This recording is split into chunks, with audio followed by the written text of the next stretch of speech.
Ok, ya estamos grabando. Entonces, como la que se acabo de preguntar, la buena Gaby nos respondió. En física, nosotros generalmente buscamos las cantidades que representan al sistema. En la mayoría de las áreas de la física, esas dos cantidades son la posición y el momento. Aún en óptica, buscamos en el momento de la onda es precisamente la velocidad de fase, la velocidad de grupo y cómo se está moviendo la onda en el espacio-tiempo, ¿no? Entonces, en física clásica, generalmente nosotros decimos que un problema está resuelto cuando conocemos la posición y el momento x de t y p de t de cada una de las partículas u ondas en todo el tiempo. Eso es lo que en la mayoría de las áreas un físico entiende por resolver el problema. ¿En qué área no son la posición y el momento? ¿Alguien se acuerda?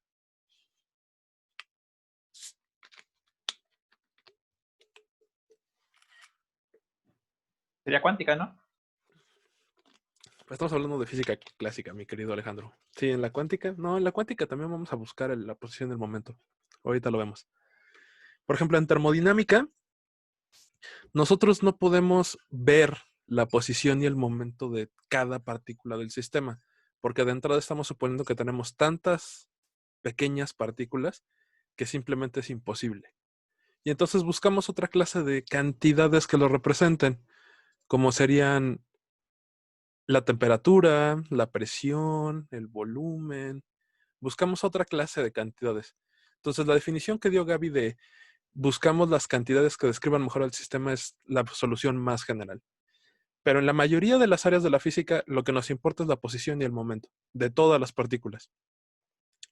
Entonces, como bien ya dijo Alejandro, y en física cuántica, pues en cuántica tenemos un problema por culpa del buen Heisenberg, ¿no? Que agarró y que nos dijo que es imposible conocer la posición y el momento al mismo tiempo, por el principio de incertidumbre que vimos la semana pasada, ¿no? Entonces, ¿a todos les queda claro eso? De que no se puede conocer la posición y el momento al mismo tiempo. A diferentes tiempos puede que sí lo puedan conocer, pero al mismo tiempo no. Entonces ya no podemos usar esta definición de la física clásica de qué es resolver un problema. Tenemos que buscar algo más. Ahí está el principio de incertidumbre. Entonces, antes de ir a pasar a otra cosa, lo primero que tenemos que saber es cómo se conoce la posición y el momento de una partícula en la mecánica cuántica. ¿Alguien se acuerda? Yo sé que todos los físicos ya lo hicieron, y también ahí de Marco, porque llevaron con Ranela. Y me encantaba preguntarles las posiciones y los momentos de las cosas. Con la función de onda, ecuación de Schrödinger, no sé, el cuadrado de la función de onda, no me acuerdo cómo se hace. Ok. Habíamos quedado, es que tú no estuviste en el repaso de cuántica, mi querido Jesús. Habíamos quedado que la función de onda, la solución de la ecuación de Schrödinger era precisamente eso. Era la solución a una ecuación diferencial. Pero por sí sola no nos puede representar ninguna cantidad. La psi no tiene ningún significado en la física. Sí, Solo es la solución de la ecuación de Schrödinger. Es importante, la vamos a utilizar y ahorita vamos a ver más adelante, pero eso no me representa ni la posición, ni el momento, ni la energía. No tiene ninguna representación. ¿Cómo lo calculamos posición y momento? ¿Alguien se acuerda? Tenemos que aplicar operadores, operador de posición y operador de momento, ¿no? Ah, muy bien. Nosotros tenemos que encontrar el valor esperado, ¿no? Para los que han llevado estadística, pues esencialmente es encontrar el valor medio de acuerdo a la partición. Se hace de esta manera, ¿no? Se hace con el sándwich psi, el operador x, el operador de posición, aplicado a psi. Y eso es una integral de manera estadística de psi conjugado operadores de posición x, psi, ¿no? La integral sobre todo el volumen. En general es sobre todo el espacio, pero como aquí vamos a estar restringidos a ciertos tamaños pequeños, realmente podemos poner volumen, porque no va a ser todo el espacio, va a ser el espacio donde las epsis son diferentes de cero. ¿Sí quedó claro? Ahora sí no los veo. El buen Marco trae ahí su antifaz. Y el momento es más o menos lo mismo, ¿no? Queremos encontrar el valor esperado del momento y entonces tengo que aplicarle el operador momento a la función de onda. ¿Ok? Sí. Y esto es algo que todos los que estuvieron en mecánica cuántica ya se lo saben de memoria, ¿no? Ya están bien aburridos. O sea, hacer esta clase de integrales. ¿Sí o no? No, ¿No? ¿No están aburridos o nunca lo hicieron? así lo hicimos, como que no. Ah, muy bien. Entonces, así es como se encuentra la posición del momento. Entonces, pero aquí en este curso no vamos a estar calculando las integrales de manera explícita. Vamos a estar usando todo con mecánica matricial. Entonces, vamos a ver cómo se calcula estas cantidades con mecánica matricial. Entonces, antes que nada, vamos a ver cómo se define un operador. Un operador se puede expresar como una matriz, ¿no? Ujú. Lo vimos en el repaso y lo vieron ayer el miércoles con el doctor Valladares. Entonces, toda matriz tiene unas cantidades, unos juguetitos llamados vectores propios y valores propios. Y estos vectores y valores propios cumplen con una ecuación, especialmente una ecuación de valores propios. Entonces, a toda matriz yo puedo encontrar una serie de vectores, un grupo de vectores que van a cumplir con mi ecuación de valor propio. Entonces, yo puedo expresar cualquier matriz en términos de un producto externo. Aquí tenemos un ket O y un bra O. Entonces tengo un vector columna 3 por 1 y un vector renglón 1 por 3. Entonces, si ustedes hacen una multiplicación 3 por 1 por 1 por 3, les va a dar una matriz 3 por 3, ¿no? Y entonces, si hacemos la suma sobre todas las combinaciones de los vectores propios, vamos a poder encontrar la matriz vamos a poder reconstruir la matriz en términos de sus vectores propios. Esto es álgebra lineal básica. Mm, Nada más es como recordatorio porque va a estar saliendo mucho esta clase de productos en el curso.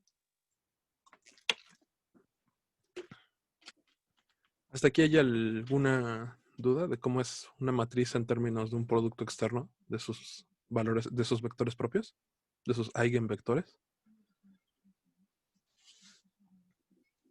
Los veo muy calladitos. De todas formas voy a subir el PDF. ¿Hay alguna duda? ¿No?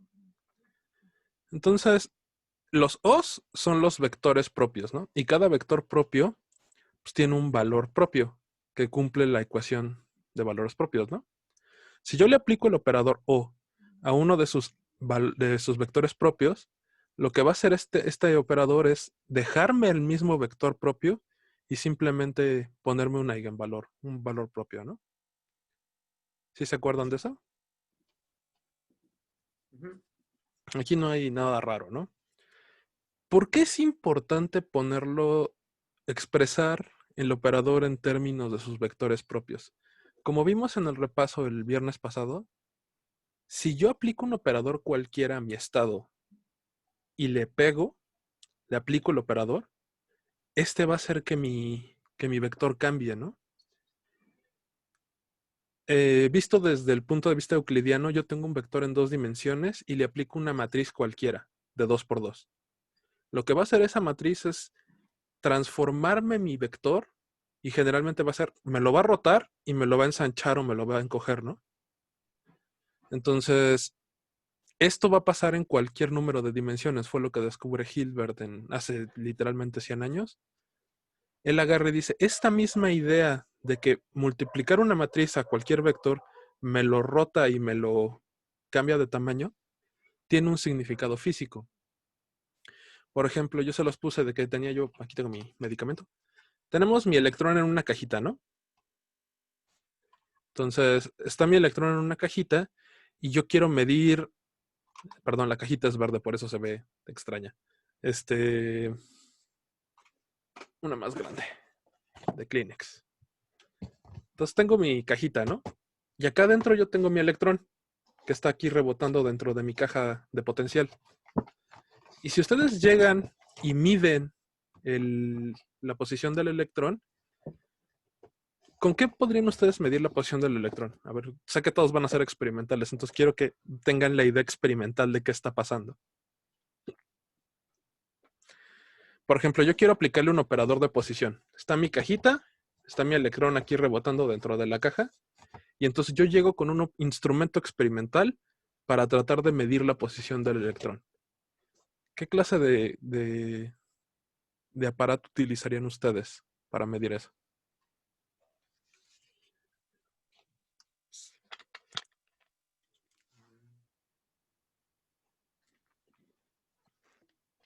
Digo, se puede hacer. Hay en el Congreso de Materiales de Boston, hay hay un seminario completo a técnicas de medición y pueden medir la nube electrónica alrededor de una molécula. Entonces, esto ya se puede hacer. Hace 100 años no, ahora ya lo podemos hacer. ¿Cómo lo hacen? ¿Alguien tiene una idea?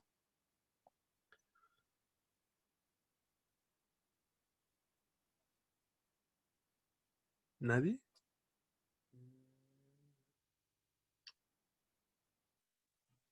Bombardeándolo, pero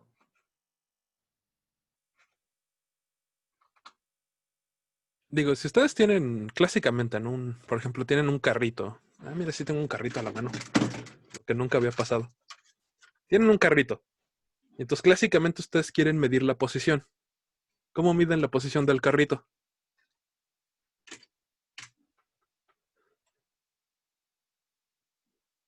Pues agarran su metro, agarran su flexómetro y van midiendo, ¿no? O bueno, ya estos ya son más modernos, llevan su GPS, llevan el Waze abierto y les va diciendo la posición exactamente del carrito, ¿no?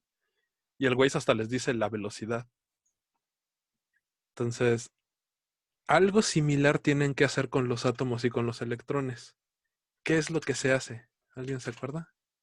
¿Nadie se ha metido al laboratorio? ¿Nadie ha visto una imagen así de un átomo, de un electrón? ¿Con qué se mide?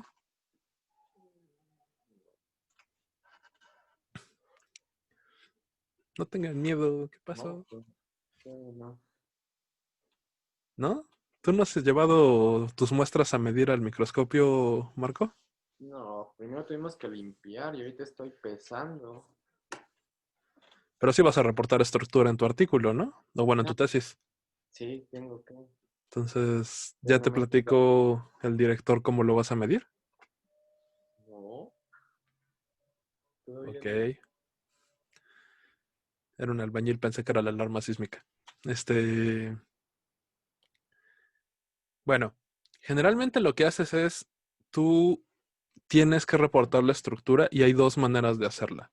La primera de ellas es con un espectrómetro de rayos X, con un XRD. Para eso tenemos varios espectrómetros de rayos X ahí en el instituto, en el edificio B. Y la otra opción es con un microscopio de fuerza atómica o con un microscopio electrónico de barrido, ¿no? Entonces, los rayos X están en el espacio recíproco y como bien vimos la semana pasada, me faltaba Gustavo. Como bien vimos la semana pasada, nos vamos a alejar un poco de la interpretación del espacio recíproco. No totalmente, no estoy diciendo que no sea importante. Nosotros utilizamos para corroborar nuestras simulaciones generalmente XRDs. Es muy importante la difracción de rayos X. Pero aquí vamos a tratar en el curso con espacio real, ¿no? Entonces, si yo quiero ver la posición de un átomo, quiero ver la posición de un electrón, tengo que llegar con un microscopio de fuerza atómica o con un microscopio electrónico de barrido para revisar la estructura. Entonces, ustedes van a pulverizar su muestra o van a llegar con su película delgada y la van a colocar en el microscopio. Y el microscopio tiene una punta muy delgada que va a ir escaneando la superficie de su película o va a ir escaneando la superficie de su material en general, ¿no? Entonces, es una punta físicamente, lo que está Barriendo. barriendo el material.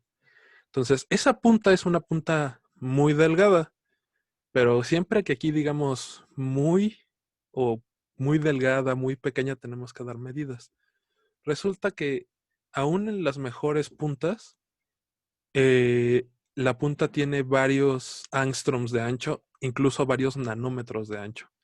Entonces, cada punta va a tener entre unos 5 a unos 100 átomos de ancho, lo que está barriendo la superficie. En teoría, lo óptimo sería que fuera solo un átomo, pero la realidad es que no es solo un átomo y en cuanto cualquier estudiante baje de más la punta y la raye contra el material, la punta se daña y hacen que Gonzalo González se ponga muy feliz. Tuvimos un problema que uno de los alumnos del instituto dañó la punta hace como 3 años y resulta que cambiar la punta eran como 100,000 pesos, ¿no? Y no sé ustedes, pero yo no tengo 100,000 pesos en el banco para pagarle al instituto la punta. Entonces, en general no es un átomo. Y aunque fuera un átomo, en cuanto cualquier persona llegara y raspara la punta se va a romper. Y ya va a ser de varios átomos de ancho, ¿no? ¿Cuál es el problema? Que estamos tratando de medir electrones. Entonces, les estoy diciendo que la punta, la superficie que barre el electrón, tiene varios átomos de ancho. ¿Qué tan grande es un átomo con respecto a un electrón? Y esa sí es pregunta para ustedes.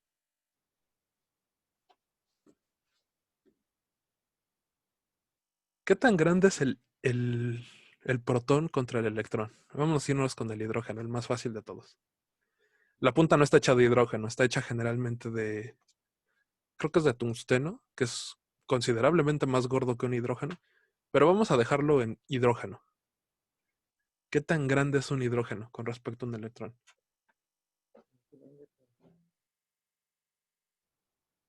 No lo escuché. ¿Quién lo dijo? Digo que más grande, pero no sé cuánto, un 10-1 podría decir. Pero no sé. Si comparamos el tamaño del protón y del electrón, son como 4 órdenes de magnitud, más o menos, ¿no? 3. Es 1080 veces más grande. No. Sí, 3, perdón. Entonces, el hidrógeno, que es el átomo más pequeño, es 1080 veces más gordo que el electrón, tanto en masa como en diámetro. Entonces, el equivalente sería, en la vida real, sería que el electrón fuera una mosquita, así chiquita, y el protón sería una vaca. Esa sería la diferencia de tamaños. Y entonces, para medir la posición de la mosquita, ustedes están agarrando entre 5 y 50 vacas y se las están aventando a la mosca. ¿Qué creen que le va a pasar a la mosca cuando le pegue la vaca? Pues en el mejor de los casos se va a mover de la caja, ¿no? En el mejor de los casos. O sea, literalmente ustedes están agarrando abejas a cañonazos. Están matando abejas a cañonazos. Entonces, cuando ustedes llegan y miden la posición del electrón, cuando ustedes aplican el operador de posición, lo que van a hacer es que el electrón va a salir volando y ya no va a estar en el estado en el que estaba el sistema. Entonces, por eso no pueden llegar y medir posición y luego llegar y medir momento y luego llegar y medir momento angular. Porque cada vez que ustedes llegan y operan sobre el electrón va a salir volando. Va a cambiar del estado. Su vector de posición se va a mover y se va a alargar. Eso es lo que significa aplicarle esta matriz al vector de la función de onda. ¿Ok? Esto es como para que físicamente entiendan qué significa esto de que el observador altera el sistema. ¿Cómo no lo vas a estar alterando si llegas y le das un cañonazo, ¿no? Tienes tu cajita de Petri y le diste con un cañonazo. Y dices, ay, en la mecánica cuántica se altera el sistema. Pues no, más bien destruiste el sistema tú cuando lo mediste. Pero, y esta es la parte interesante y por eso está esta diapositiva aquí, existen ciertos operadores que a ciertos estados, ¿cuáles estados? Los vectores propios, cuando llegan y le pegan, el vector propio no se altera. No cualquier estado, o sea, no es una particularidad del operador. Es cada operador tiene ciertos estados llamados vectores propios que cuando llega el operador y le da el cañonazo, el vector no se movió. Se quedó exactamente en la misma posición. Eso es lo que significa la ecuación de vectores y valores propios. Que yo llego, le aplico la matriz y el vector no se movió, no rotó, ni se trasladó. Lo único que hizo fue cambió de tamaño. ¿Ok? Solo hace esto. Eso es lo que significa la ecuación de valores propios. ¿Ok? ¿Hasta aquí hay alguna duda, pregunta? Bueno. Entonces, yo quiero aplicar mi operador de posición. Y ya quedamos que es darle de cañonazos a una abeja, ¿no? Entonces, no me conviene tener el estado psi expresado en la base del estado psi. Lo que me conviene es expresar a psi en la base del operador de posición. ¿Por qué? Porque en esa base no se van a mover. ¿Ok? Y entonces, pues eso es precisamente lo que vamos a estar haciendo a cada rato en el curso. Voy a agarrar mi función de onda psi y la voy a expresar en términos de la base del operador. ¿Ok? Aquí los físicos conocen esto como multiplicar por un 1 adecuado. ¿Sí se los dijeron así? ¿Cuál es el 1 adecuado? El 1 en el que el operador no me mueve los vectores. Ese es el 1 adecuado.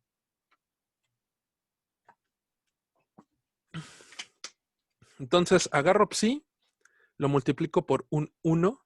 ¿Cuál 1? Este de aquí. La suma desde que i es igual a 1 hasta infinito de la base de vectores propios. Psi. Y esto de aquí, si recuerdan, es la definición de producto punto que vimos la semana pasada, ¿no? Es el vector OI multiplicado por el psi. ¿Sí se acuerdan? Esta es la integral de OI, psi, sobre todo el volumen. ¿Sí, no? Entonces, este sándwich de aquí, este que tengo la manita, ¿sí la ven? ¿Sí se ve la manita? Ujú. Este sándwich de aquí es un producto punto. Entonces ya no van a ser vectores, ya no van a ser matrices. Esto de aquí es un número, es un escalar. Y entonces yo puedo definir esto como mi escalar, ¿no? Y le voy a poner CI igual a el producto punto de OI por psi. Este CI está de más, ahorita lo quito del PDF. Y entonces, esto de aquí ya sería mi vector, mi función de onda expresado en la base de vectores propios. ¿Ok? Imagínense que ustedes están en el espacio euclidiano de 2 dimensiones. Generalmente la base que utilizamos pues es la base de el eje X y el eje Y, ¿no? Pero eso no siempre son los ejes adecuados. Cuando ustedes, por ejemplo, quieren resolver un plano inclinado, lo que les conviene es agarrar un X' y un Y', ¿no? Para resolver el sistema en una sola dimensión. Esto es exactamente lo que estamos haciendo. Mi operador O es una matriz de rotación con el ángulo del eje del plano inclinado. Y entonces, en vez de estar resolviendo en el eje XY, me conviene resolver el problema en el eje X', Y'. ¿Sí se acuerdan eso de mecánica vectorial clásica? Sí, ¿no? Los únicos que han dicho que sí con la cabeza son Gaby y Alejandro. ¿Los demás?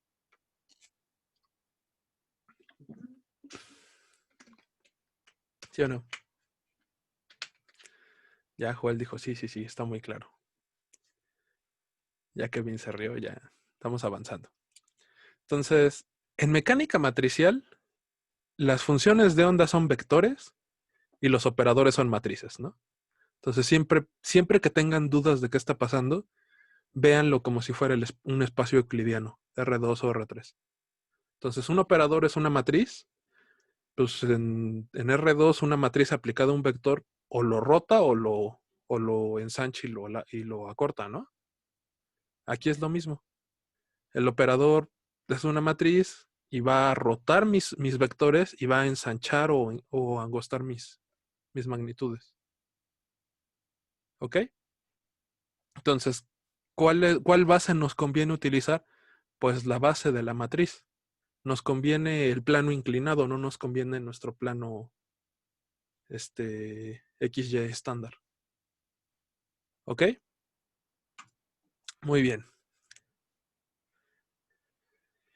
Entonces, ¿cómo opera, no? Entonces, yo quiero encontrar el operador O aplicado a un ket psi.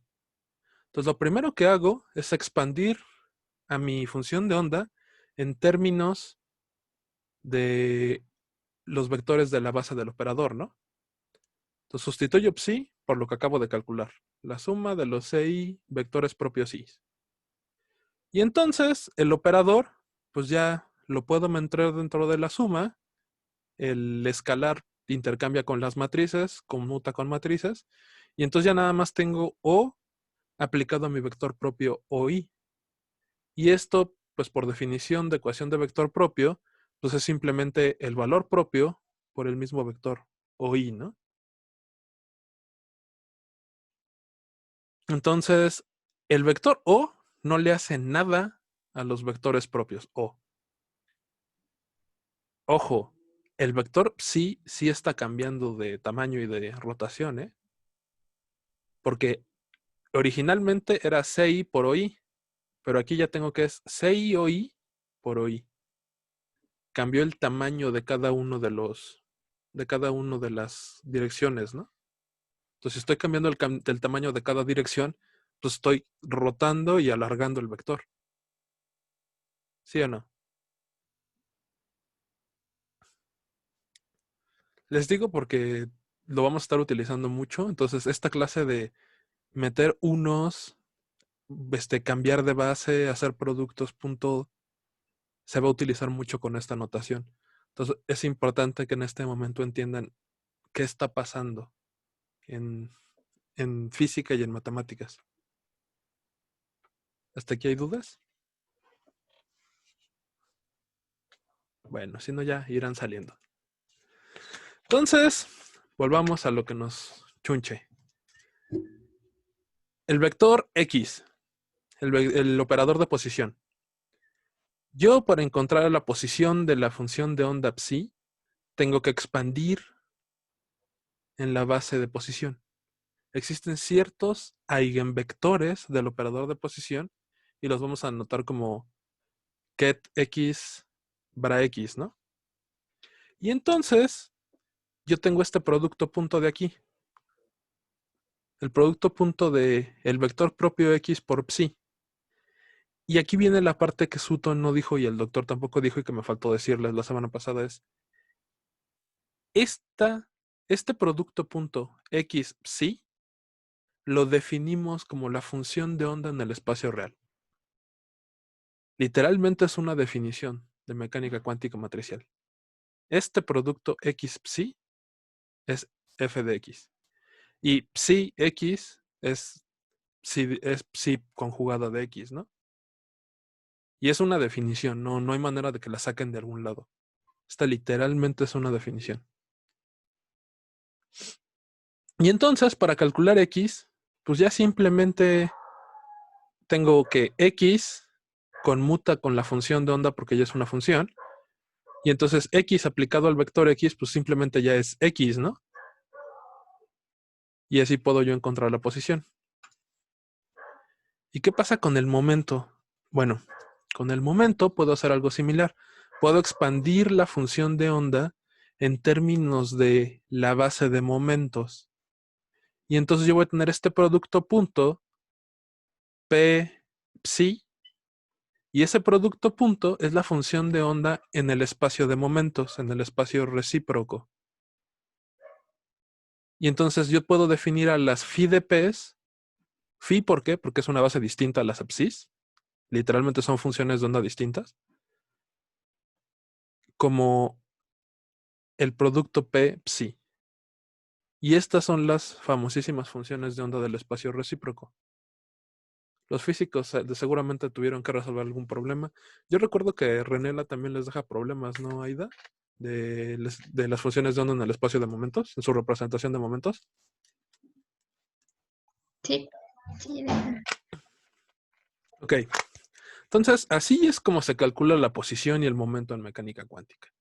En modo matricial y con las integrales en modo dualidad onda-partícula. ¿Ok? Entonces, y me faltó la diapositiva. Ok, entonces resulta que para calcular estos productos puntos necesitamos resolver la ecuación de Schrödinger. Para eso tengo dos opciones. La primera de ellas es agarrar la ecuación diferencial del sistema y ponérmelo a resolver. Por ejemplo, hoy nos toca ver molécula diatómica. Yo sé que se los deja Renela. ¿Te acuerdas, Marco, de la molécula diatómica con ecuaciones diferenciales? Ah, ya se fue Marco. Huyó el cobarde. Ya, aquí estoy. No tenía el audio. Este, generalmente se los dejamos es en el último examen. ¿Te acuerdas cómo se resuelve la molécula diatómica en Entiendo. resolviendo la ecuación diferencial? Creo que sí. De hecho, te había mandado un archivo, no sé si lo viste. El ejercicio 9. No. Pero ¿cómo lo resolvió Renela? Ahorita vamos a hacer el ejercicio 9. Planteamos la ecuación con una matriz circular, No. No, eso ¿no? es como estás aquí. ¿Te Eh, acuerdas tú, Aida, de la molécula diatómica? Déjame acordarme. ¿O alguno de los físicos lo vio en la clase de mecánica cuántica de verdad? ¿Cómo se resuelve la ecuación de Schrödinger de la molécula diatómica? Porque resulta que la molécula Ah, H... ¿Qué pasó, Gustavo? ¿No es por medio de la aproximación de Born-Oppenheimer? Mm, sí la utilizas, pero no te acuerdas exactamente cómo. ¿Nadie de aquí se la resolvieron? ¿Todos les dio miedo y no se las dejaron de tarea? Ok, se las cuento rápido. Otras Quería ver. coordenadas elípticas, creo que es lo único que me acuerdo. Ah, muy bien, Alejandro. Se ve que tú sí tomaste clase con Renela. Resulta que ustedes van a suponer la aproximación de Born-Oppenheimer. ¿Te acuerdas, Gustavo, cuál es? Si no, la vamos a ver después, pero la podemos ver ahorita en este instante. Pues consideras el núcleo como... Híjole, está súper cortado. Si quieres lo explico yo. ¿Se acuerdan de lo que dijimos hace un instante de las moscas y la vaca? Sí, ¿no? Entonces, ¿ustedes creen que a la vaca le importa cómo se mueven las moscas? Pues no, la vaca agarra y se mueve, ¿no? Entonces, la vaca se mueve y luego las moscas la siguen. Y la vaca se sigue moviendo y las moscas van detrás de ellas. Esa es la idea detrás de la aproximación de Born-Oppenheimer. La aproximación de Born-Oppenheimer es considerar a los átomos tan gordos, que ellos se van a mover y los electrones los van a seguir. Y si el átomo no se mueve, pues los electrones giran alrededor de la vaca, las moscas giran alrededor de la vaca, ¿no? Entonces, la aproximación de Born-Oppenheimer me dice que yo puedo desacoplar el movimiento de los átomos del movimiento de los electrones.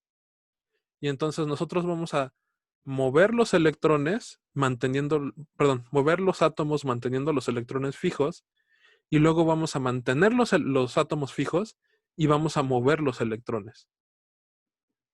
Esa es la aproximación de Born-Oppenheimer. ¿Cómo se relaciona esto con el problema? Pues en el problema, para solucionar la molécula diatómica, fijamos en el espacio los dos átomos. Les damos una posición fija. Y entonces solo nos vamos a fijar en el movimiento electrónico. Y entonces, pues tú pones tus átomos, esos son los invariantes del sistema, entonces nos conviene cambiar un sistema de coordenadas que mantenga invariantes dos focos. Y esas resulta que son el sistema de coordenadas elípticas o biesféricas. No sé si alguno lo suena. En sus clases de MAF no vieron los 7 tipos de coordenadas ortonormales. ¿No? ¿Qué clase tan chafa de MAF llevaron? ¿Y por qué hiperbólicas? No sé si también tienen dos focos. ¿Cuál? Hiperbólicas. Porque resulta que las elípticas, cuando desarrollas la ecuación diferencial de Schrödinger, 2 de las variables se te mueren. Entonces, eliges a esa porque no eliminas una, eliminas 2 variables. Y entonces ya todo te queda en términos de la tercera. Entonces, para resolver el problema de la molécula diatómica con ecuaciones diferenciales, cambias a coordenadas elípticas y entonces tienes tu ecuación de 3 dimensiones de Schrödinger se reduce a una ecuación en coordenadas elípticas. Y sigue estando bastante feo y se las dejamos de tarea examen y generalmente me entregan como 5 hojas, ¿no? Entonces, sigue estando feo, pero se puede resolver de manera exacta. Casi todo el mundo me entrega las cosas incompletas y se ve que las sacaron de una página de internet porque hacen unos brincos cuánticos de ¿cómo pasaste de este renglón al que sigue? Si hay como 2 hojas de desarrollo en medio. No todos, algunos sí me la entregan bien. Ya te tocará, Alejandro, ver esos saltos cuánticos. Entonces, hay 2 opciones. O resolvemos la ecuación diferencial o resolvemos la ecuación matricial de Schrödinger. ¿Se acuerdan de la ecuación matricial?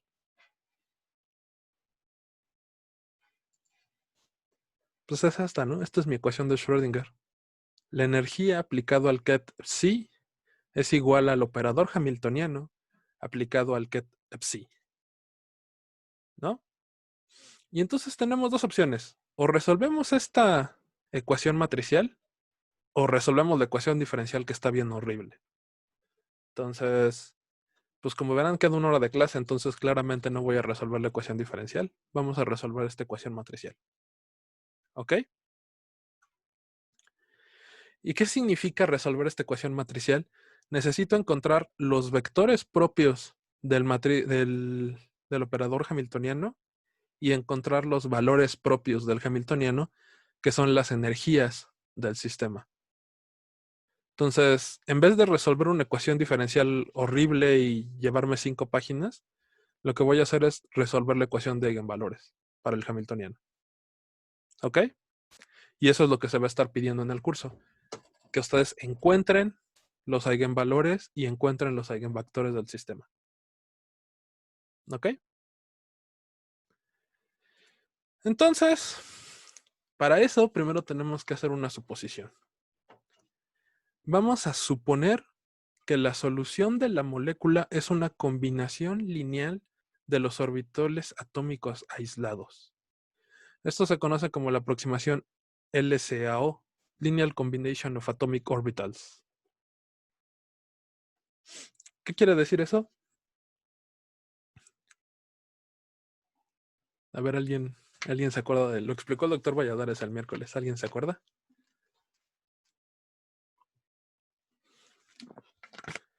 Está ahí combinacipón. Hay que corregir eso. Combinación lineal de orbitales atómicos. Yo voy a tener mi vector psi. Y ese vector psi lo puedo expresar como una constante 1 por el ket 1 más una constante 2 por el ket 2. ¿Ok? Nada más leí lo que está aquí escrito. ¿Qué significa ket 1?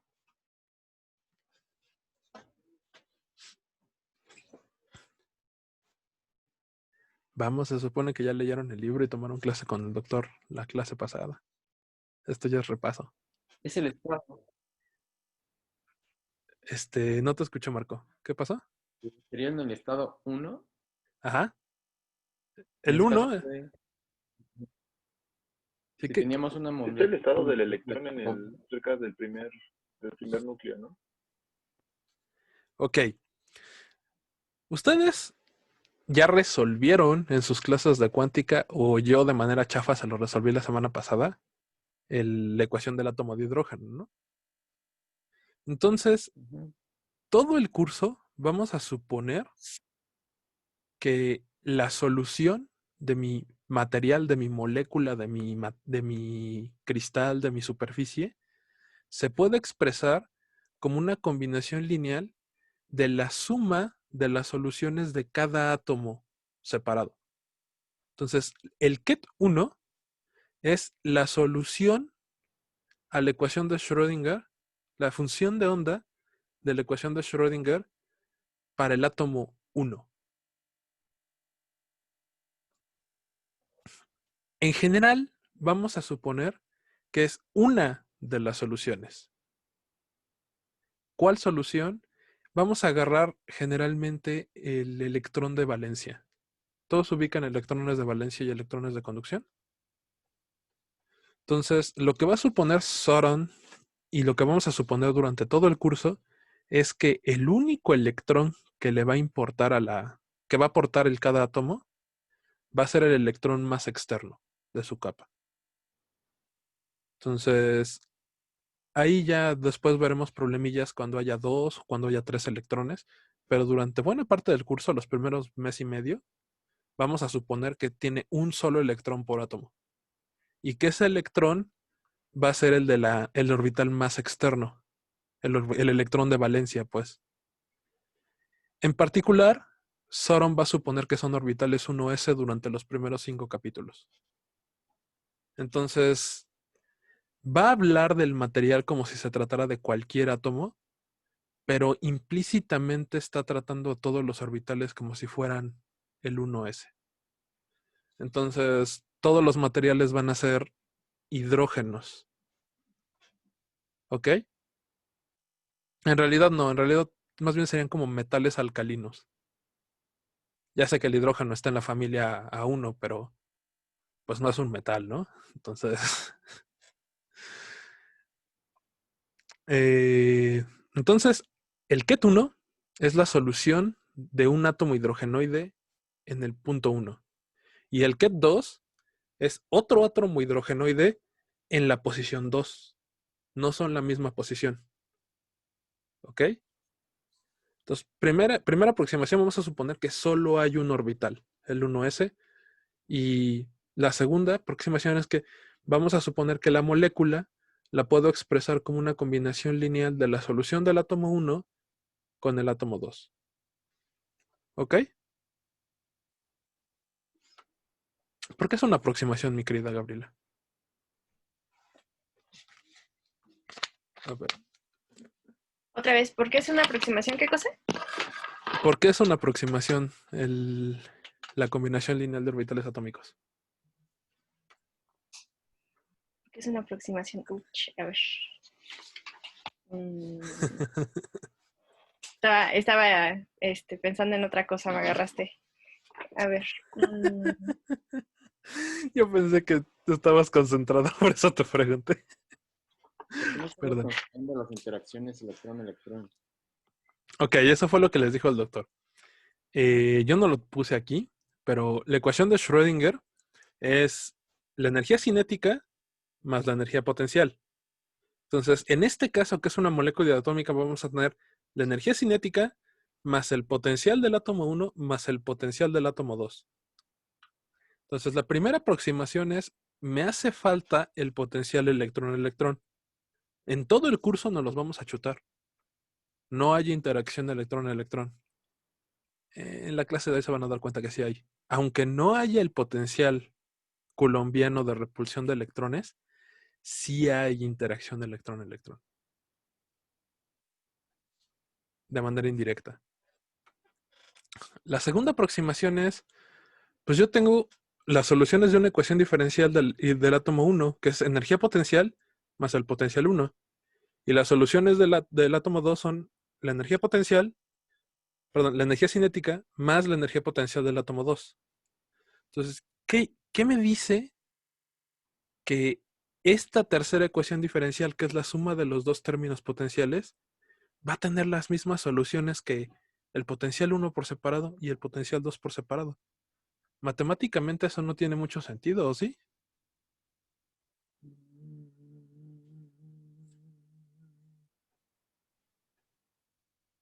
Este método explícitamente de soluciones de ecuaciones diferenciales tiene un nombre. ¿Alguien se acuerda cómo se llama?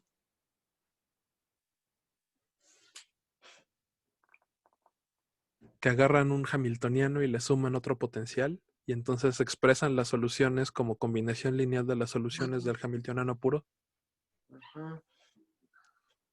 Espera.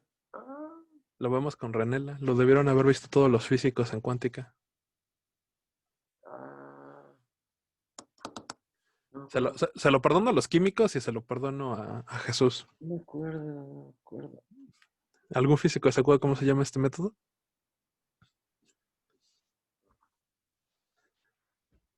Se llama método de perturbaciones. Ah, Y ahí precisamente suponen esto, ¿no? Que la solución del sistema perturbado es combinación lineal de los sistemas no perturbados. Pero es una aproximación porque no vamos a hacer la corrección a segundo, a tercer, a cuarto orden del método de perturbaciones. Vamos a dejar solo las soluciones a primer orden. Por eso es una aproximación. ok. ¿Ok? Bueno. Entonces, queremos resolver este problema de eigenvalores y para encontrar el problema de eigenvalores necesitamos una serie de sándwiches. Siempre que les dejemos uno de estos problemas, ustedes tienen que buscar estos sándwiches. Explícitamente tienen que encontrar los valores del hamiltoniano, ¿no? ¿Cuánto vale cada numerito? ¿Cuánto vale cada espacio de la matriz hamiltoniana? Entonces, como vimos la semana pasada, cada término de la matriz hamiltoniana está expresado por el sándwich, ¿no? El término H y J está expresado por el término psi H, psi J, ¿no? Explícitamente, ya regresando a la molécula diatómica, vamos a tener el término H11 como el ket1, operador hamiltoniano, bra 1, operador hamiltoniano, ket1. El H22 pues es el bra2, H, ket2, ¿no? Y como bien dice mi querido Marco, en el problema 9, vamos a suponer que H12 es igual a H21. Y son los sándwiches 1H2 y 2H1. ¿Por qué podemos suponer que son iguales? Esa es una buena justificación. ¿Le entendieron a lo que leyó el doctor? Porque es hermitiano, ¿no? ¿Por qué es hermitiano? Esa es la mitad de la respuesta, mi querido Alejandro. ¿Qué quiere decir que sea hermitiano? Que uno es igual a la transpuesta del otro. Bueno, el complejo conjugado. Ajá, que HIJ es igual a HJI conjugada. Ajá. Entonces, H12 es igual a H21 conjugado. Aquí le falta el conjugado, ¿no? Pero como son reales, ¿Quiénes son reales? es los operadores. Bueno, el H12 y H21 son reales, no son complejos. ¿Por qué?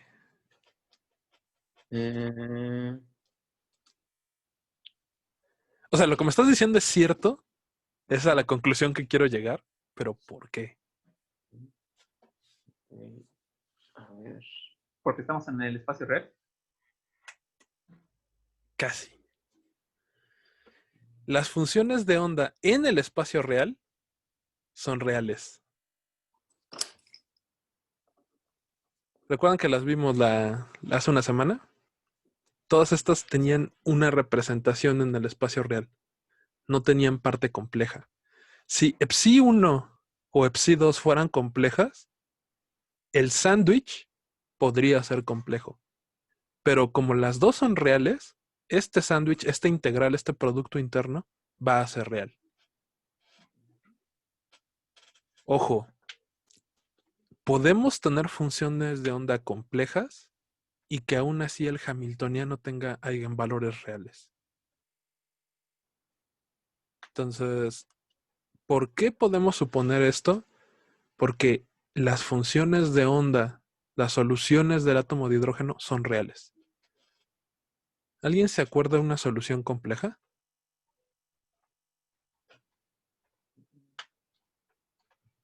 ¿Nadie? No. Qué mal. ¿Alguna vez vieron onda evanescente en óptica? ¿Les suena el término onda evanescente? Sí. A ver, ¿lo puedes describir rápido, mi querido Alejandro? No recuerdo, creo que todos los detalles, pero es como, lo que se me viene a la mente es cuando un haz de luz Ajá. en un medio pasa, Ajá. hay una, ¿cómo se llama? Un límite entre dos medios, hay un cambio Ajá. una parte se va a reflejar, otra se transmite, y hay una parte como que viaja por la superficie, algo así, como que se difunde, más o menos. Ok. Bueno, la verdad fue que ahí sí le debo dar gracias a el buen Niels del ICAT. ¿Alguien aquí lo conoce? Creo que es el Sí. secretario académico. Entonces, antes de ser tan importante, y me dio clase a mí de óptica, junto con su esposa. Y en el término de onda evanescente, nos llevaron una lente que produce un patrón de difracción. Era una lente especial que había construido Niels. Entonces, cuando pasaba un rayo láser a través de esta lente, producía un patrón de difracción. Y era muy interesante porque justamente en el centro de la lente había un cero, había un nodo del patrón. Entonces, como hay un nodo ahí, pues la cantidad de luz que hay en el centro de la lente era cero. Pero cuando Niels resuelve el problema en el pizarrón, nos encontramos que en el centro no es cero. Lo único que era cero era la parte real de la onda, pero tenía un término de parte imaginaria. Entonces, el buen Niels llega y pone una lente justamente tocando el centro de la otra. Y pues se supone que era cero, ¿no? Pero cuando veíamos el patrón después de la segunda lente, el patrón estaba casi invertido. Y resultaba que lo que esta lente hacía era cambiar la fase de la onda de tal manera que la parte imaginaria se volvía real y la parte real se volvía imaginaria. Entonces, a pesar de que la segunda lente solo tocaba donde había cero luz, había una luz transmitida. Eso es a lo que se le conoce como onda evanescente. Entonces, en ese caso en particular, óptica macroscópico, teníamos una función de onda compleja. Y aunque era compleja y tenía un valor, una parte real cero, tú podías recuperar la parte imaginaria de la onda. A eso se refiere con que las funciones de onda son reales, no son complejas. En general, la solución de la ecuación de Schrödinger tiene funciones de onda complejas. Pero en el átomo de hidrógeno vamos a tener funciones de onda 100% reales. Y por tanto, los valores del hamiltoniano van a ser reales, no son valores complejos. ¿Ok? Bueno, entonces, primero hablamos de la integral de sitio. ¿Qué es la integral de sitio? La integral de sitio son los términos de la diagonal de la matriz, los términos h y i. Y ese es psi i, bra psi i, operador h, ket psi i. Y en este curso, en el Soron, se suele utilizar el valor alfa para determinar los valores en sitio. Entonces, ¿por qué en sitio? Porque yo estoy midiendo, yo a mi operador psi, a mi función de onda del átomo i, le aplico el hamiltoniano y luego lo proyecto sobre sí mismo. Entonces, tengo mi vector del átomo I, le pega el operador hamiltoniano, me lo rota, me lo ensancha, me lo alarga, y luego yo llego con el vector original y lo proyecto sobre el átomo I.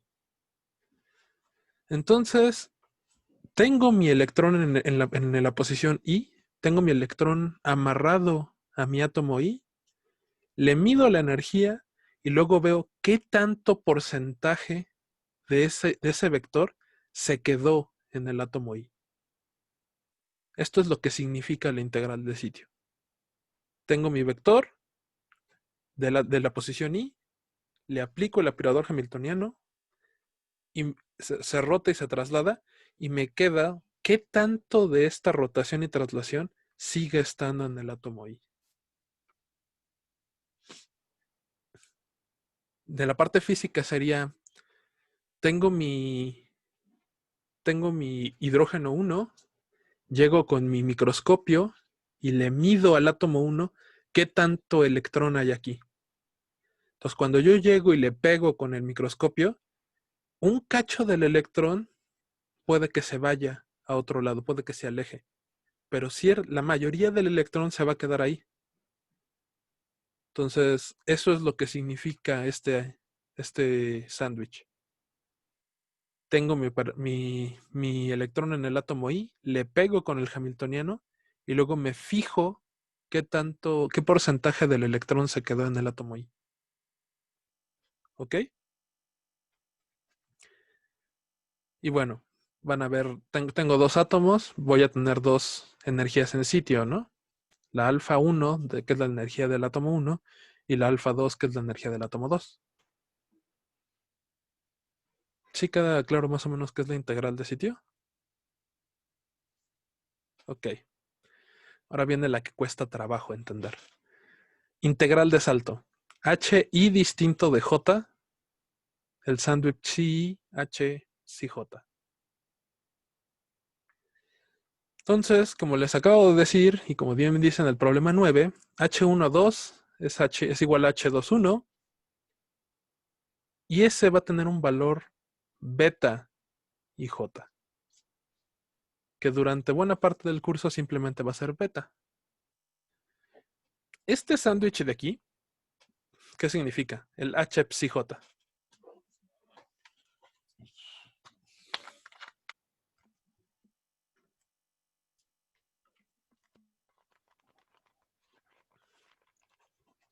¿Qué significa el H psi J? Vamos, no está tan difícil. Esta es la parte fácil de la integral de salto. ¿Qué significa H psi J?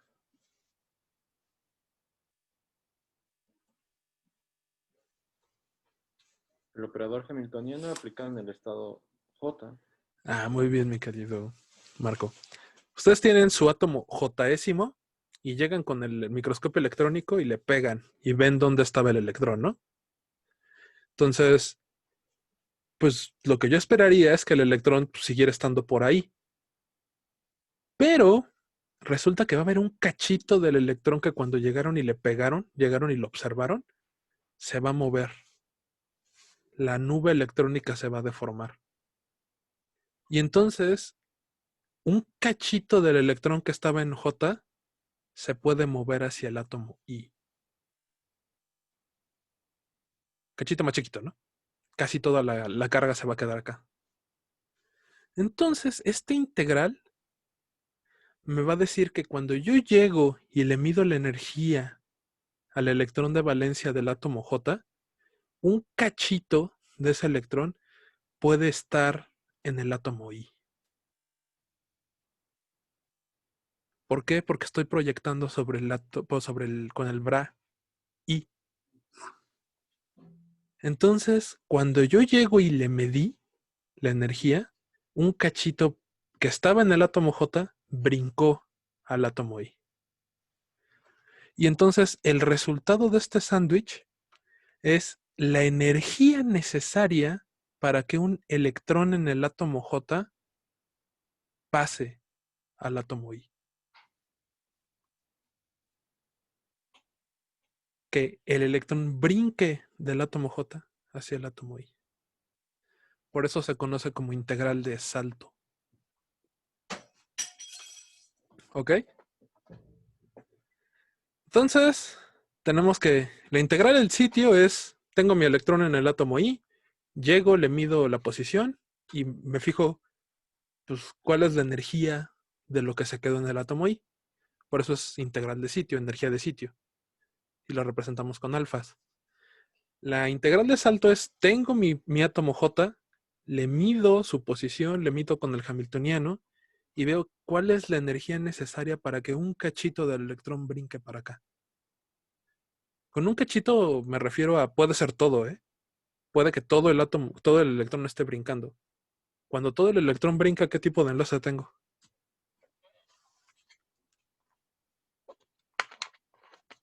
Para los químicos.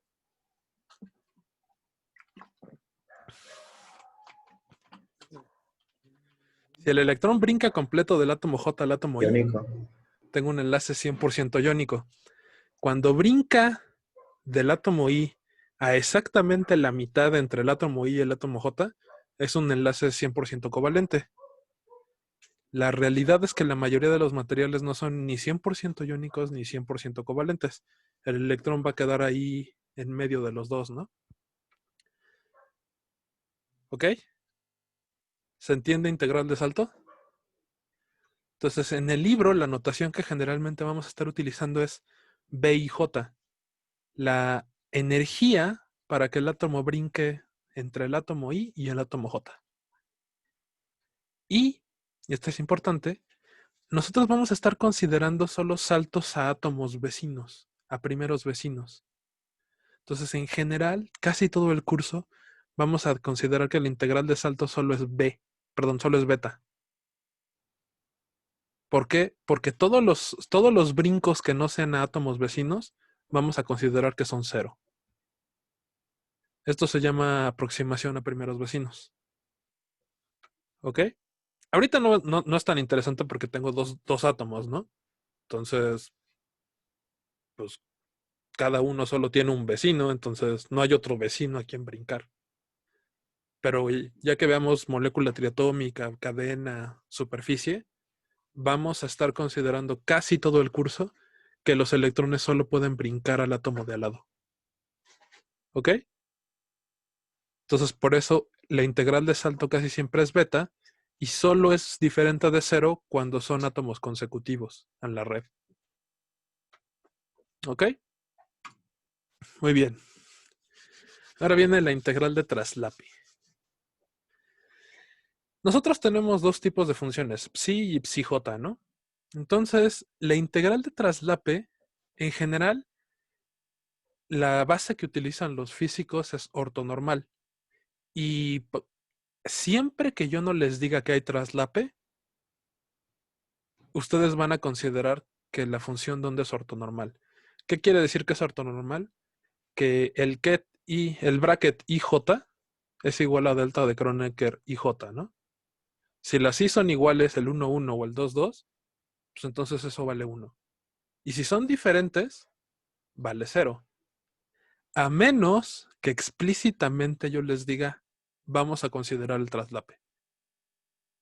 Entonces, cuando consideremos el traslape, el producto psi-j va a ser igual a una cantidad S y J. ¿Quedó claro? Ya se agarraron la cabeza todos, entonces. Normalmente ustedes tienen, vamos a poner tantito un Blackboard. Normalmente nosotros tenemos algo así, ¿no? J. Todavía no consigo la Wacom, perdón. Parcial IJ. Todavía no me pagan la beca. A mí me pagan hasta la semana que viene. Normalmente ustedes tienen esto, ¿no? Que es la condición de ortonormalidad. El producto punto de dos funciones de onda es 1 cuando son la misma función y es 0 cuando son diferentes, ¿no? Sí, ¿no? Todos me dijeron la semana pasada que tenían una ortonormalidad. Entonces, lo que les estoy diciendo aquí va a seguir siendo 1 cuando I sea igual a J, pero cuando I sea distinto de J, voy a tener yo una cantidad S que va a ser el traslape. Esto creo que sí tengo que añadirlo.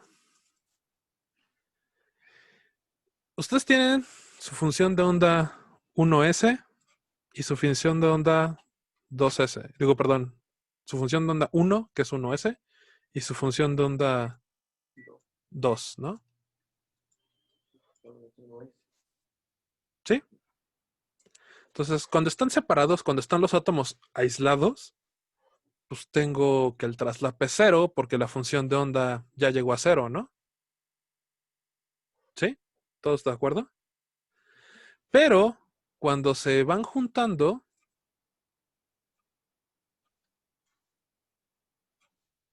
cuando ya tengo algo más junto, cuando ya tengo una molécula, ay, changos, sí necesito mi Wacom.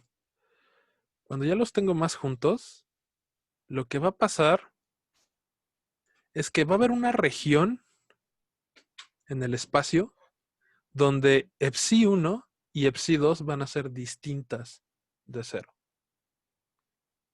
Este es 1, este es 2. Entonces, el ket Psi 1, Psi 2, pues quedamos que es el producto punto, ¿no? Psi 1 conjugado Psi 2, ¿no? Dejan algo chiquito sus caras. Dx. Entonces, cuando los átomos están muy alejados, cuando están muy, muy alejados, ¿sí me ven? Pues este producto vale 0 porque las funciones de onda ya están tan alejadas que las colitas de la función de onda ya valen 0. Por eso son ortonormales.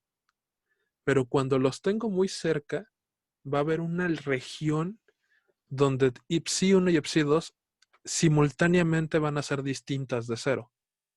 Y entonces el resultado de esta integral ya no es 0. Y al resultado de esa integral le llamamos traslape de funciones de onda. ¿Ok? Entonces lo añado al PDF, al rato se lo subo. Esa es la interpretación física del traslape. Es precisamente el traslape en el espacio de las funciones de onda. Entonces, aunque no vamos a considerar el término de repulsión electrón-electrón, sí vamos a estar considerando que los átomos están traslapando. Y eso va a tener un efecto en mis energías. Entonces, aún sin considerar interacción electrón-electrón, estoy considerando que sí hay un efecto en la energía debido al traslape de orbitales. ¿Ok? Entonces, muy bien. Ya terminé de leer el problema 9. Solo nos queda como 20 minutos, ¿no? Entonces ya terminamos de leer el problema. Están en el examen. Ahora les toca chambear. Necesito resolver la ecuación de Schrödinger. Ket psi igual a el operador hamiltoniano por psi. Entonces, lo primero que voy a hacer es sustituir mi combinación lineal de orbitales atómicos. Simplemente sustituyo C1 por el ket 1 más C2 por el ket 2 de ambos lados. No he hecho nada mágico, solo sustituí. Y ahora lo que hago es, voy a proyectar sobre el ket 1. Voy a ver qué le pasó a mi orbital psi cuando le apliqué el operador hamiltoniano. Y primero me voy a fijar qué tanto del electrón se quedó en el orbital 1. ¿Ok? Entonces, multiplico por la izquierda por mi ket 1. Hago álgebra.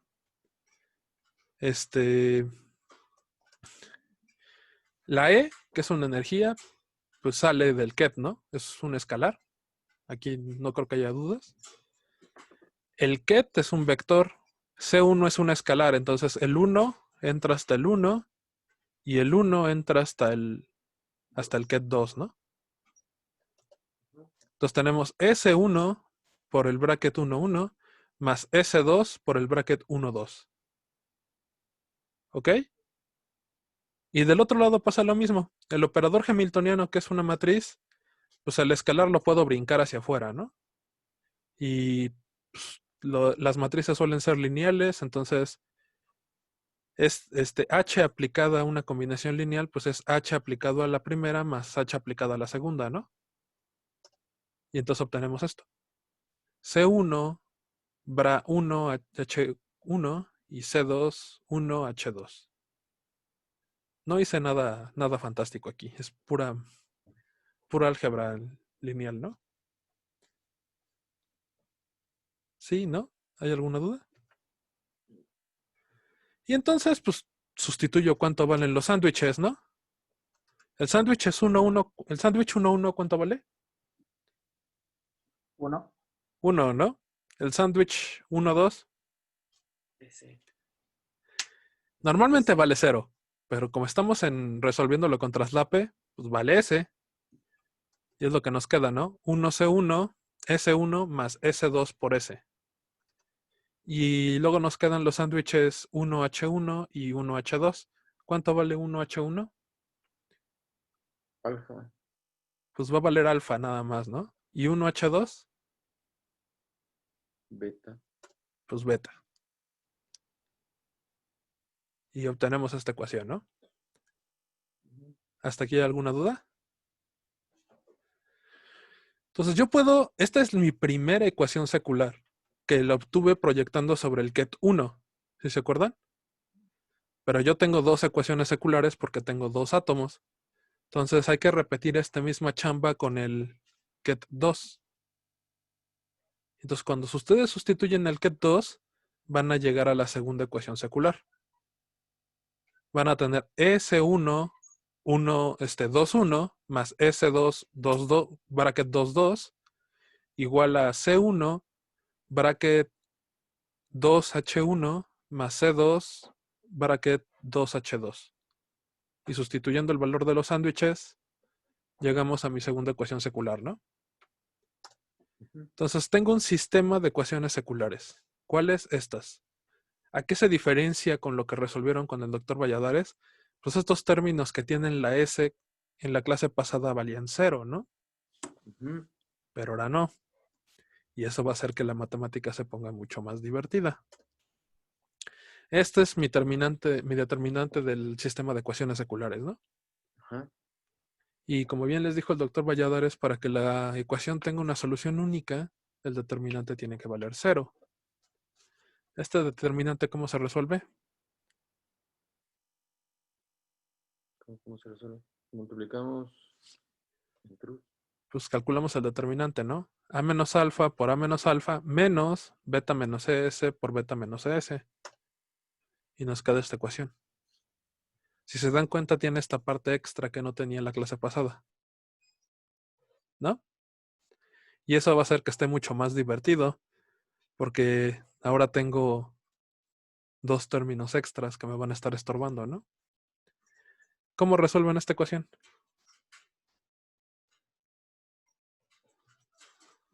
La chicharronera, ¿no? Pues primero hay que agrupar todo, ¿no? En términos de la variable que quiero calcular. ¿Quién es la variable que queremos calcular? energía. Energía. La energía, ¿no? Estamos resolviendo el sistema de eigenvalores y eigenvectores. Entonces, los eigenvalores son la energía.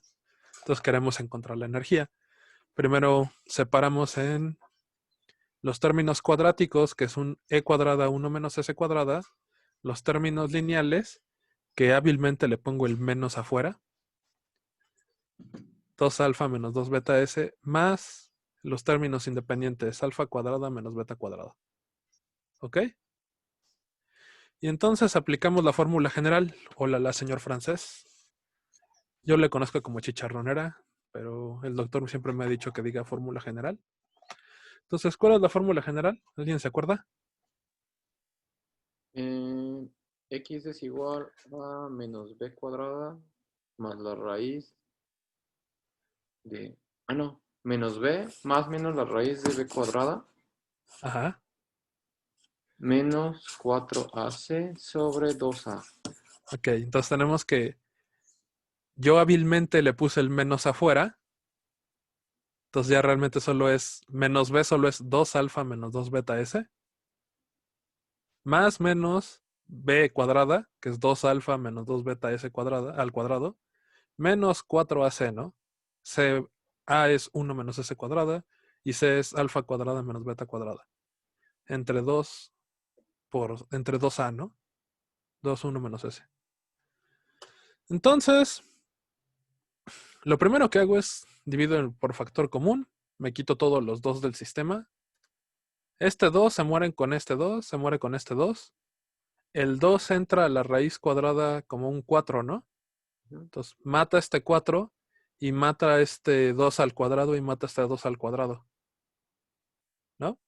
Entonces, ya reduzco mi solución. Si ustedes me la ponen hasta aquí en el examen, automáticamente ya tienen el 100% de la energía, ¿no? O sea, está fea, se puede reducir, pero hasta ahí ya está bien. ¿Cómo la reducimos?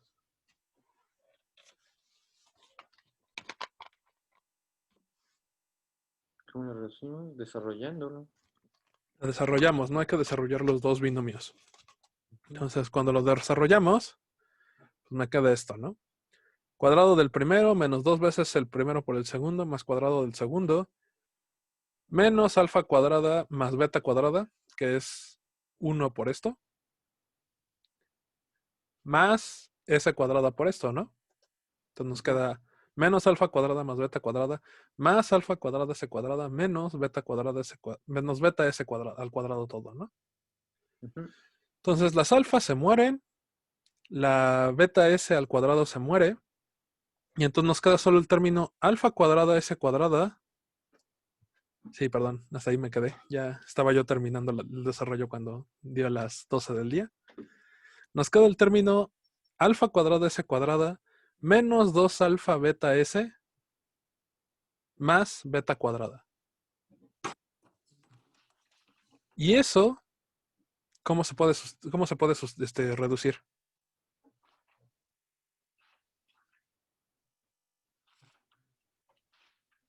Es pregunta para ustedes. Como una multiplicación de polinomio. Se van a eliminar las alfas cuadradas, ¿no? Es beta menos alfa s y todo eso al cuadrado, ¿no? Ah, muy bien, mi querido Guillermo. Lo guardamos, lo limpiamos todo. Nos va a quedar SE al cuadrado. alfa más beta s más menos. Nos queda alfa, no, perdón, es beta menos alfa s, ¿no? Ajá, beta menos alfa s al cuadrado. Nos queda los términos, vamos a hacerlo todos los pasos. Nos va a quedar el término 2 alfa beta s Menos. menos Pero ahí más. no. ¿Qué pasó? Más Yo pensé alfa que ya había cuadrada restado. s cuadrada más beta cuadrada, ¿no?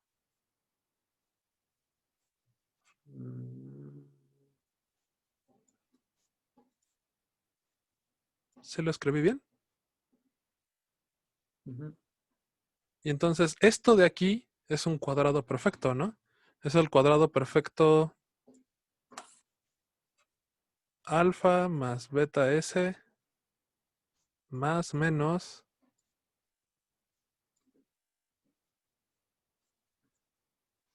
que sería alfa s menos beta al cuadrado. Beta menos. Bueno, puede ser beta menos alfa s o s menos o el negativo de s, ¿no? Ajá.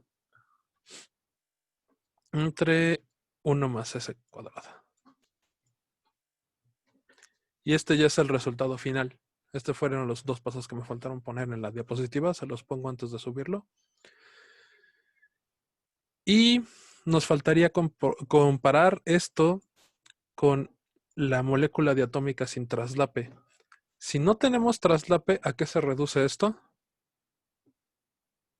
Si no tenemos traslape.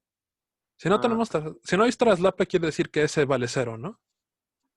Entonces, Ajá. de aquí nos queda alfa más beta S se va a 0, más menos alfa S, pues vale 0, ¿no? Entonces nos queda, bueno, creo que por eso tenía razón el buen Gustavo, creo que nos conviene ponerle, Beta positiva. sí, nos conviene ponerle beta positiva. Beta menos, Pero con el cuadrado se hace positivo de nuevo, ¿no? sí, se hace positivo. Entonces, cuando esto es 0, nos queda valor absoluto de beta entre 1 más S cuadrada, pero pues si S vale 0, nos queda alfa más menos beta. Y eso se parece a la molécula diatómica, ¿no? Ujú. Entonces, este de aquí, estos son las energías. Uy, está bien fea mi letra. Todo un reto escribir con el ratón. Energías de la molécula con traslape.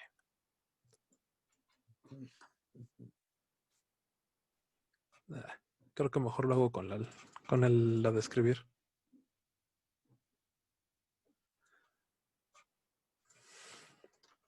Esta todavía puede reducirse más, ¿verdad?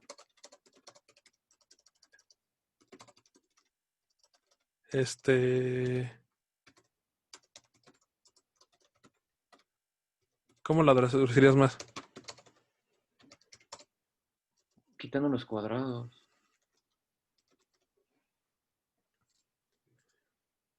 Ok. Sí.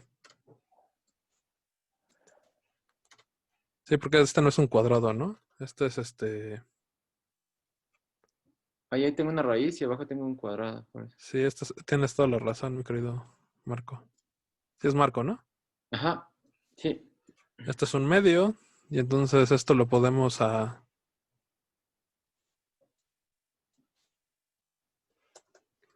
no se puede mover hacia abajo. Ahí está. Entonces, alfa más beta S más menos el valor absoluto de beta menos alfa S, todo entre 1 más S cuadrado, ¿no? Ok. Y esta ya es la energía de la molécula diatómica con traslape. ¿Ok? Y de hecho, en el libro se puede reducir todavía un poco más. Ajá. Vamos a borrar tantito la solución. Resulta que beta es negativo, ¿no? Entonces yo puedo desarrollar esto. Beta siempre es negativo y alfa también es negativa. Entonces resulta que esta cantidad es negativa. Entonces ustedes tienen alfa por más 1 es menos más S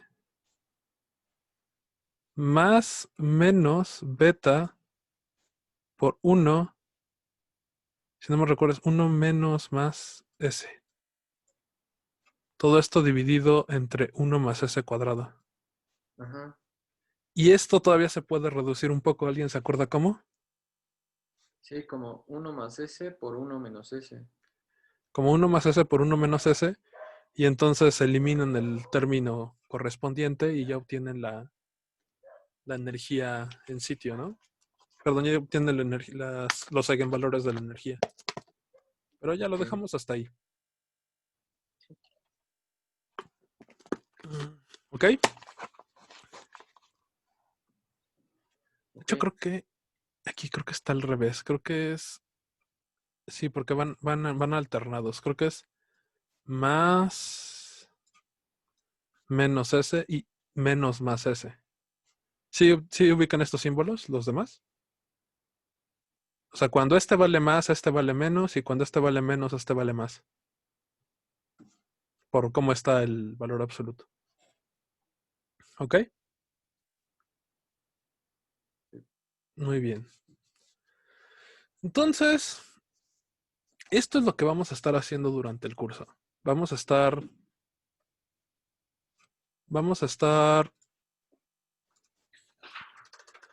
planteando nuestros hamiltonianos mediante las ecuaciones de las integrales de sitio, de salto y de traslape. Vamos a resolver nuestra ecuación de Schrödinger, que es una matriz. Vamos a estar proyectando sobre cada uno de los átomos. Vamos a encontrar la ecuación secular de cada una de las proyecciones. Y luego vamos a resolver la ecuación secular mediante el determinante de la ecuación, del sistema de ecuaciones. Y de esa manera vamos a encontrar las energías. ¿Ok? Esto es lo que vamos a estar haciendo durante todo el curso. Entonces es importante que se aprendan esta recetita. ¿Qué más nos falta? Y va a ser importante también encontrar las funciones de onda. Si se acuerdan, tenemos que resolver la ecuación de eigenvalores y eigenvectores. Entonces, para conseguir completamente la solución del problema, ustedes tienen que encontrar los eigenvalores, que son los valores de energía, y los eigenvectores, que son las funciones de onda. ¿Por qué lo voy a dejar hasta aquí? Porque se los dejo de tarea en los eigenvectores. Es el resto del problema 9. Pues si no hay dudas, ya con eso acabaríamos la clase del día de hoy. No sé si hay alguna duda. Yo te había comentado que tengo dudas con el primer ejercicio. Con el primero, ¿problema 1 o cuál? Sí, con el problema 1. No entiendo bien cómo empezar a desarrollarla. La parte que, bueno, el enunciado. Ajá. A ver.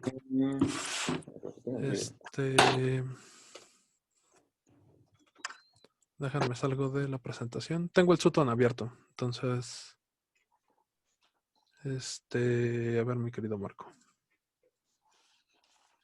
Vámonos al problema 1. Problema 1. ¿Cuál es el problema? Esta ecuación yo la desarrollé, ¿no? Es la energía del enlace en el equilibrio por la función GA. GA vale esto de acá abajo. Ajá.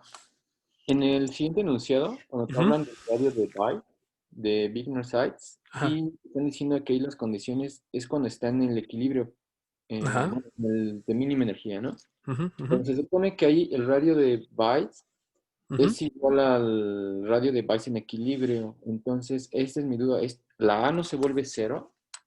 Ah, muy buen truco. Ok. Para calcular la presión, ustedes tienen que utilizar la fórmula... Ah, no viene. Vámonos allá arriba. Es menos la derivada de la presión respecto del volumen, ¿no? Ajá. Entonces, primero me calculan la derivada y ya que me calcularon la derivada, evalúan en el equilibrio. Entonces, como bien dice mi querido Marco, el equilibrio es cuando A vale 0. Entonces, evalúan encuentran la presión en términos como función de A y luego evalúan en A igual a 0. Y entonces un montón de los términos se les tienen que eliminar. Ok. ¿Ok? Oye, se pone muy complicado si vas sustituyendo como los valores de A. O sea, primero si sustituyes y luego si derivas, porque igual no sé si puedes encontrar la expresión en términos del volumen y luego ya hacer la derivada. Aquí el problema, y esta es la parte interesante, es muchos términos como este, se van a hacer 0. Entonces, cuando tú hagas la derivada, pues estos términos ya no los vas a tener, porque ya se hicieron 0. ¿Ok? Si tú sustituyes A igual a 0 antes, este término es 0, este término es 0, este término es 1. Entonces, G de A es menos 1. Y entonces la derivada de menos 1 es 0, ¿no?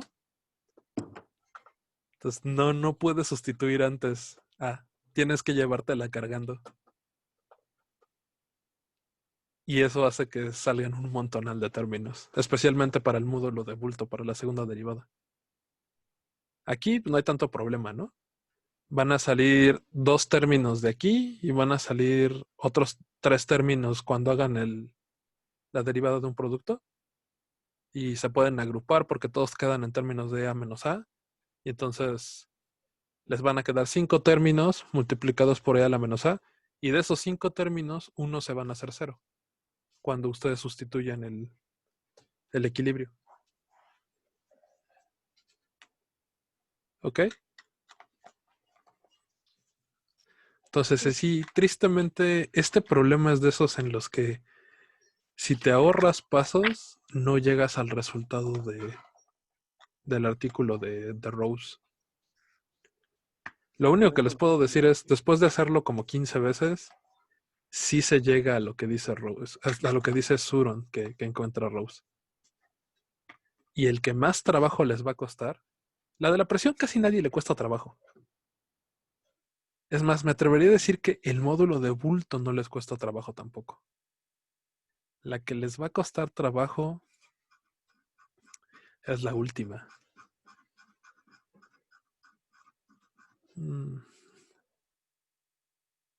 ¿Dónde quedó? ¿Dónde quedó? ¿Dónde quedó?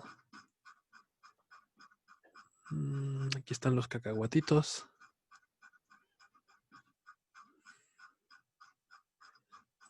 Perdón, es que no me acuerdo exactamente a qué página es. Vámonos. Esta de aquí. En la presión y el módulo de bulto, casi todos, no importa qué forma utilicen, no importa si utilizan relaciones de Maxwell para facilitarse las transformadas, que creo que fue Gustavo el que me preguntó eso. No me acuerdo si fue Gustavo o Guillermo el que me mandó un correo de si podía utilizar las transformadas de Maxwell. Las relaciones de Maxwell, perdón. Sí, fui yo. Sí, fue Gustavo. Las primeras 2 se pueden sacar con relaciones de Maxwell y todo mundo llega al resultado. Es esta la que les va a costar un chingo de trabajo, la 3. Si ustedes la hacen con relaciones de Maxwell, les va a salir un -1 aquí. No, se cambia. Ah, exacto, muy bien, mi querido. Por la relación cíclica de la cuestión. Esa es una cíclica, entonces esa cíclica no es 1, sino es -1, y entonces el -1 se vuelve 1. Exacto. Y les van a sobrar términos cuando lo hacen con relaciones de Maxwell. Esa es la que tengo. Les van a sobrar términos. Entonces, cuando les sobren términos, les deben sobrar 3 términos aquí. Cuando les sobren esos términos, evalúen en el equilibrio. Evalúen con energía en el equilibrio, módulo de bulto en el equilibrio y radio de Wigner size en el equilibrio. Y esos 3 términos se hacen 0.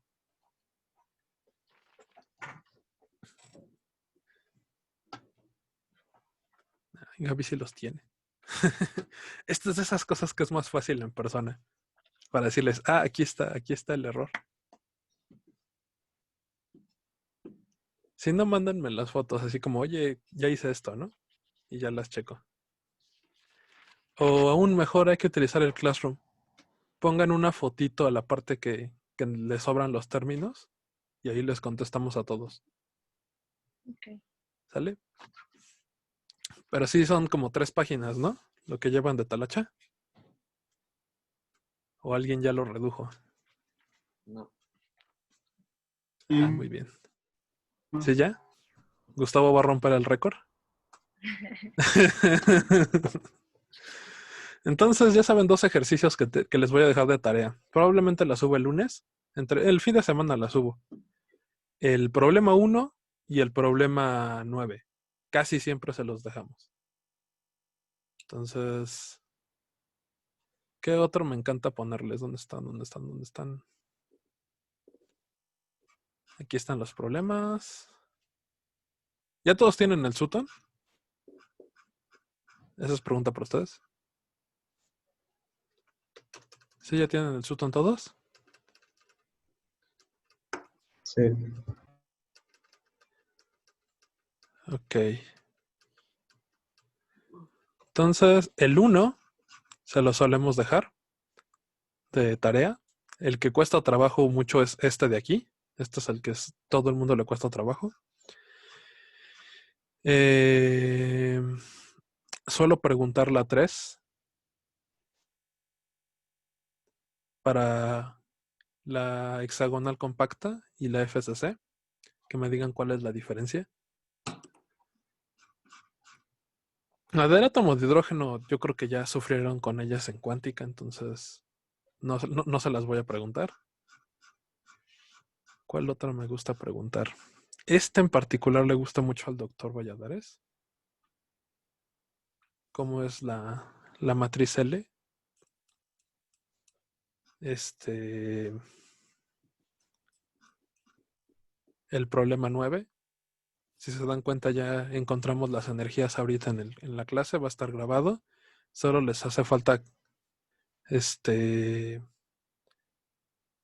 encontrar las funciones de onda, ¿no? Entonces, las funciones de onda de la matriz sin traslape son bastante bonitas, bastante sencillas. ¿Se acuerdan de ellas? ¿Cuáles son las soluciones? La solución de la molécula diatómica. ¿No se acuerdan? Ah, ¿para sacar los de eigenvalores o eigenvectores? Los eigenvectores. Ah, sí. Es en espacio de Hilbert, ¿no? Ocupando el espacio de Hilbert. No. Las vieron ayer los vieron el miércoles con el doctor Solamente los Valladares. coeficientes son uno sobre raíz de 2 y uno es negativo y otro es positivo, ¿no? Pero son iguales. Exactamente. Entonces, aquí están. Es 1 entre raíz de 2, ¿no? Justamente aquí lo estamos viendo. ¿Sí lo ven todos? ¿Sí o no? Entonces, cuando ustedes resuelvan Estos valores salen haciendo un espacio de Hilbert, ¿no? El 1 sobre raíz de 2. Te los había mandado en la hoja, por eso te preguntaba si sí estaba bien. Perdón, es que no he visto tu correo, Marco. Ah, ya. Está bien. A ver, Sí, para calcular ¿la 1 sobre quemamos? raíz de 2. Esa era la parte. A ver, vamos a verlo. Es que tengo 55 correos nuevos. Eso de dar 3 clases está de locura. Entonces, Marco. ¿A qué horas me los mandaste más o menos? Ayer yo creo. Aquí estás. Como a las 2 de la mañana, algo así.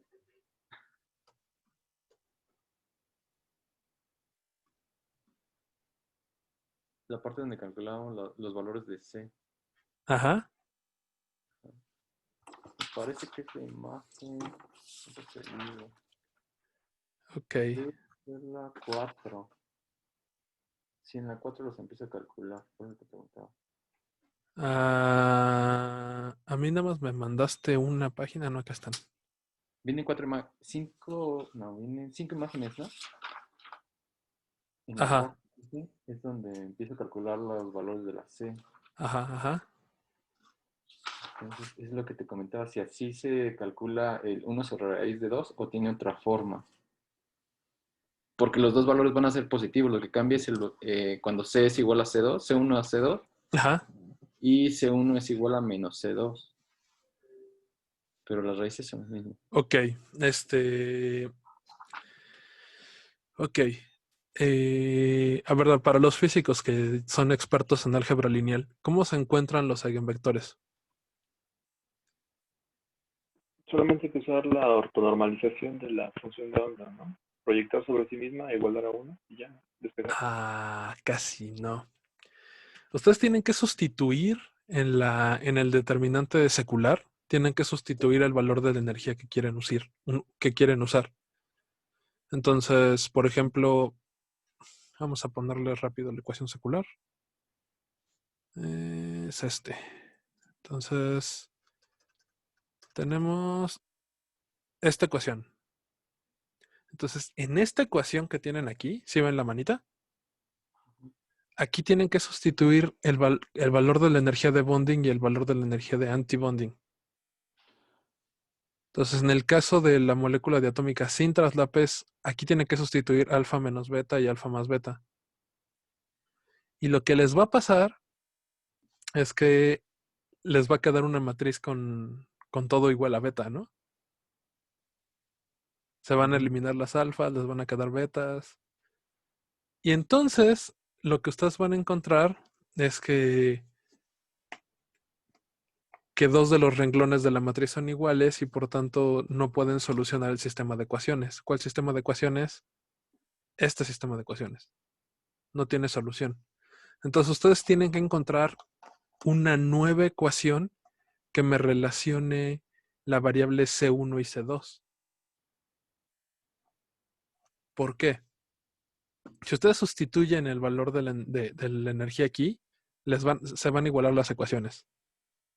Y entonces no van a poder resolver esto. Necesitan encontrar una nueva ecuación y la nueva ecuación que se suele meter es la ecuación de normalización. ¿Cuál es la ecuación de normalización?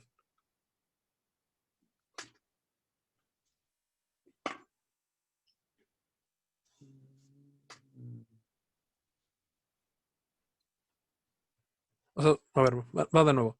Ustedes tienen dos variables que quieren encontrar, C1 y C2, que son los coeficientes de los eigenvectores, ¿no?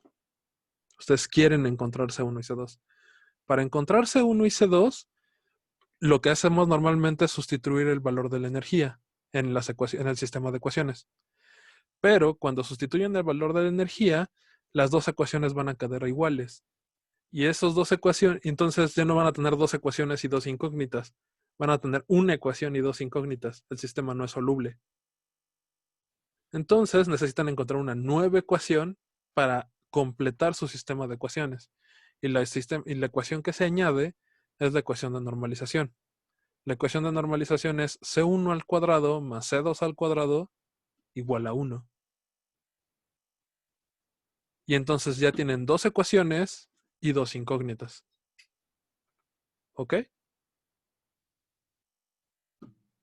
Y entonces por eso el buen Marco, y por eso siguiendo lo que hizo Sutton, proponen la ecuación de normalización. Aquí la tienen. ¿Sí la ven todos? Sí, nomás que yo ahí la igualé. Entonces, esta de aquí. Esta es la ecuación de normalización. ¿Por qué pusiste C1 cuadrado y C1 cuadrado? Bueno. Porque Ok. desarrollé en la imagen anterior, Ajá. había desarrollado y llego a que C1 es igual a C2. Cuando sustituyen Muy bien, muy bien, muy bien. La ecuación completa a la que ustedes a la que debes de llegar, utilizando las ecuaciones seculares, es que C1 es igual a más menos C2. Okay. Más para la energía de bonding, menos para la energía de antibonding. Okay. Entonces, te queda que C1, la ecuación secular se reduce, C1 es igual a más menos C2, y luego de la segunda ecuación, C1 cuadrada más C2 cuadrada igual a 1, sustituyen la ecuación secular y llegan a que C1 tiene que ser 1 entre raíz de 2, y bueno, C2 tiene que ser más menos raíz de 2, ¿no? Más para bonding, menos para antibonding, que es el resultado a la que llega Sutton. Lo ponen acá abajo, ¿no? Cuando los dos tienen el mismo signo, es bonding. Cuando tienen signo distinto, es antibonding, antienlace. ¿Ok? Y bueno, ya llegamos en nuestro Blackboard a que tiene prácticamente la misma forma. Entonces, les spoileo, les digo el resultado. Les va a quedar que los coeficientes tienen que ser 1 entre raíz de 2 por 1 menos s. Perdón, por 1 más s. Y menos 1 entre raíz de 2 por 1 más s. Ese es el resultado al que ustedes deben de llegar cuando calculan los eigenvectores. ¿Ok? Pero traten de hacerlo para completar la tarea. Ya si les salen dudas, pues lo checamos el viernes. ¿Sí? Sí. Muy bien. Pues si ya no quedan más dudas, me despido. Nos vemos el miércoles. Ahí voy a estar de chismoso. Yo subo el video a YouTube y comparto el link al Classroom. Paso en LaTeX las diapositivas faltantes y también subo la presentación. ¿Ok? Perfecto, gracias. Bueno, pues entonces nos estamos viendo. Cuídense. Gracias, bonita Gracias tarde. por los comentarios. Gracias. No te vayas, Alejandro. Ah.